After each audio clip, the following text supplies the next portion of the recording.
ಇರ್ತಾರೆ. ಮೊನ್ನೆ ಒಬ್ಬರನ್ನ ಯಾರು ಕರೆಸಿದ್ರು, ಅದಕ್ಕಿಂತ ಮುನ್ನ ಸುಳ್ಳು ಹೇಳೋ ಒಂದು ಶೋ.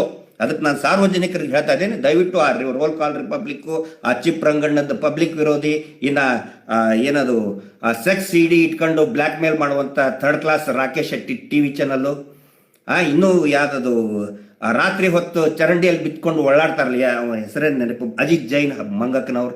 ದಯವಿಟ್ಟು ನೀವೇನು ಮಾಡಿ ಗೊತ್ತಾ, ಅನ್ಸಬ್ಸ್ಕ್ರೈಬ್ ಮಾಡಿಬಿಡಿ.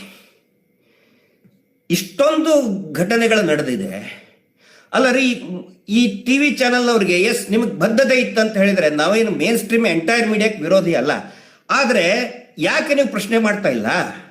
ಯಾಕೆ ಮಾಡ್ತಾ ಇಲ್ಲ ಅವ್ರಿಗೆ ಪ್ರಶ್ನೆಗಳನ್ನ? ಮಹಾಬಳ ಶೆಟ್ಟರ್ ನೋಡಿಪ್ಪ, ಈಗ KS ಮೆಡಿಕಲ್ ಹಾಸ್ಪಿಟಲ್ ಅಂತ ಎಕ್ಸಿಟ್ ಆದರು. ಪ್ರಶ್ನೆ ಮಾಡ್ರಿ, ನೀವೇ ಕರೆಸ್ಕೊಂಡು ಕುಂದಿರಿಸಿ, ಗಂಟೆಗಟ್ಟಲೆ ಕುಂದಿಸ್ಕೊಂಡು. ಮಟ್ಟಣ್ಣವ್ರು ನನಗೆ ಕೊಲೆ ಬೆದರಿಕೆ ಇದೆ. ಆನಂತರ ಡಿಟಾಕ್ಸ್ ದಿನೇಶ್ ಅವರು 15 ಅರ್ಥಪೂರ್ಣವಾದಂಥ ಪ್ರಶ್ನೆಗಳನ್ನು ಕೇಳಿದರು. ಒಂದೇ ಒಂದು ಉತ್ತರ ಕೂಡ ಮಹಾಬಳ ಶೆಟ್ಟರಿಂದ ಅಥವಾ ಆ ಟಿ ವಿ ಚಾನಲ್ನಲ್ಲಿ ಬಂದಿಲ್ಲ. ಏನಿದ್ರ ಅರ್ಥ? ದಿನ ಒಬ್ಬೊಬ್ಬರು ಕರೆಸೋದು, ಸುಳ್ಳು ಹೇಳಿಸೋದು, ಕಳಿಸೋದು.